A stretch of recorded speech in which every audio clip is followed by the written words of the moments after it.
हरियाणा के रोहतक शहर में एक रोज सुबह अचानक ही एक प्रॉपर्टी डीलर के परिवार के 4 लोगों का कत्ल हो जाता है।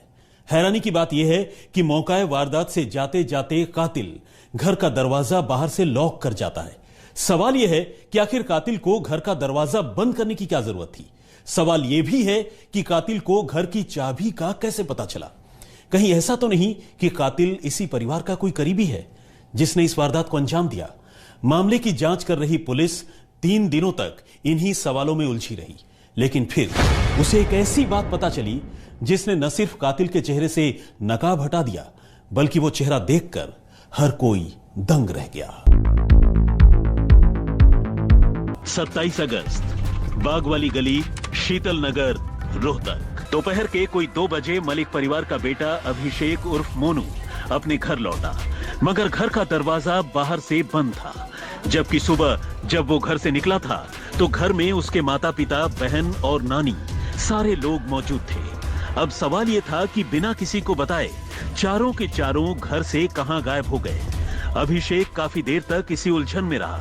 उसने एक एक कर सभी के मोबाइल फोन पर कॉल भी की ताकि ये पता चल सके कि आखिर वो घर लॉक कर कहां चले गए, मगर इत्तेफाक से सभी के सभी का मोबाइल फोन या तो स्विच ऑफ आ रहा था या फिर अनआंसर्ड। ऐसे में घबराकर अभिषेक ने शोर मचाना शुरू कर दिया। उसने अपने मामा को फोन किया और पड़ोस में रहने वाले अपने चाचा और उनके परिवार को भी इसकी जानकारी दी। आनन फानन में मलिक परिवार के दरवाजे पर नाते रिश्तेदारों की भीड़ जुट चुकी थी। हर कोई हैरान था कि पूरा का पूरा परिवार बगैर किसी को बताए अचानक कहां गायब हो गया। बहरहाल खुद अभिषेक ने ही अपने परिवार की खोज खबर लेने के लिए चाचा के घर की दीवार फांदकर अपने घर में दाखिल हुआ, लेकिन अंदर का मंजर देखकर उसकी चीख निकल गई।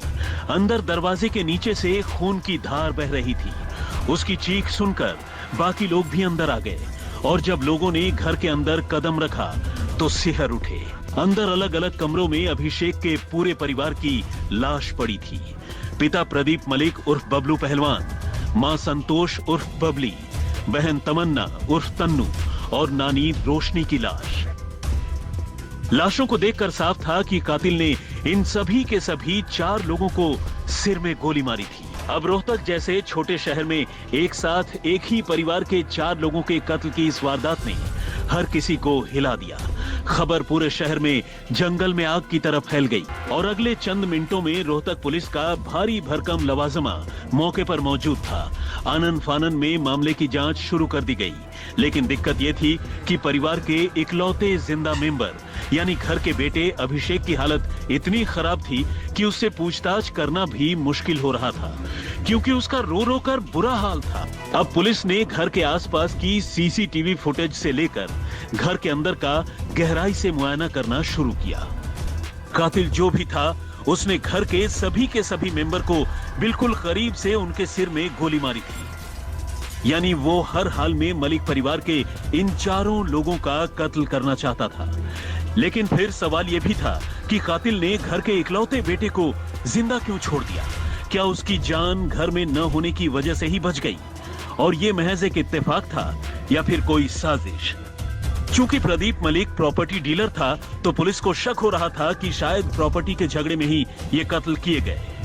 लेकिन फिर सवाल यह था कि कातिल ने घर की नाबालिग बेटी यानी 17 साल की तमन्ना और अभिषेक की बुजुर्ग नानी रोशनी की जान क्यों ली। सवाल यह भी कम बड़ा नहीं था कि आखिर कातिल को जाते जाते बाहर से घर का ताला लगाकर जाने की क्या जरूरत थी। सवाल यह भी था कि आखिर कातिल को कैसे पता चला कि घर की चाबी कहां रखी है। कहीं इस कत्ल के पीछे किसी इनसाइडर यानी परिवार के ही किसी मेंबर या नाते रिश्तेदार का हाथ तो नहीं था। पुलिस को इन सारे सवालों का जवाब ढूंढना था। अब पुलिस अभिषेक के थोड़ा शांत होने का इंतजार करने लगी। लाशों के अंतिम संस्कार के बाद वो वक्त भी आया जब पुलिस से अभिषेक का आमना सामना हुआ। इस बीच पुलिस ने अपने सूत्रों से मलिक परिवार के बारे में हर छोटी बड़ी जानकारी जुटा ली थी। पुलिस को इतना तो पता चल चुका था कि अभिषेक की इन दिनों अपने घर वालों से नहीं बनती थी, क्योंकि वो एक लड़का होने के बावजूद लड़कियों जैसा व्यवहार करता था और इसी बात को लेकर उसकी अक्सर अपने घर वालों से लड़ाई होती रहती थी। और तो और अभिषेक की नानी रोशनी भी घर में मचे इस कलह को शांत कराने के लिए इन दिनों उनके घर आई हुई थी। लेकिन क्या इतनी सी बात पूरे के पूरे परिवार के कत्ल की वजह हो सकती थी? पूछताछ में अपने समलैंगिक यानी गे होने की बात तो अभिषेक ने कबूल कर ली, अपने पार्टनर का नाम भी बता दिया, लेकिन कत्ल को लेकर खुद को अनजान बताता रहा। खासकर उसने कत्ल से पहले सुबह ही अपने घर से बाहर चले जाने और अपने दोस्तों के साथ एक होटल में पार्टी करने की कहानी भी सुनाई। पुलिस ने अभिषेक की सुनाई इस कहानी को वेरीफाई करने की भी कोशिश की और उसकी बात बिल्कुल सही निकली। अभिषेक उस रोज सुबह वाकई अपने घर से निकल गया था और दोस्तों के साथ उसने पार्टी भी की थी। अब पुलिस कुछ देर के लिए उलझ सी गई। पुलिस को कातिल तक पहुंचने का कोई सिरा नजर नहीं आ रहा था। इस दौरान अभिषेक से कई बार पूछताछ हुई, लेकिन जिस बात ने एक बार फिर से पुलिस का सारा ध्यान घर के बेटे अभिषेक की तरफ ला दिया, वो था अभिषेक का बार बार अपना बयान बदलना।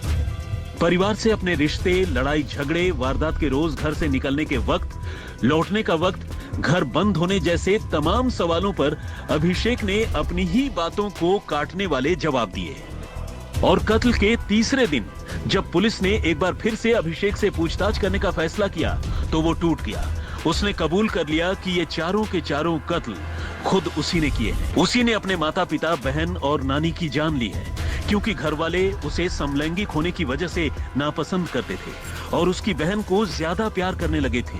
और तो और वो अपना सेक्स चेंज ऑपरेशन भी करवाना चाहता था और इसके लिए उसे 5 लाख रुपए चाहिए थे, लेकिन घर वालों ने उसे ये रुपए देने से भी मना कर दिया था। घर वालों ने उसकी स्कूटी उससे छीनकर उसकी बहन को दे दी थी और उसे पॉकेट मनी देना भी बंद कर दिया था, जिसके बाद वो घर वालों से ज्यादा ही नाराज था और इसी गुस्से में आकर उसने ये सारे के सारे कत्ल कर डाले।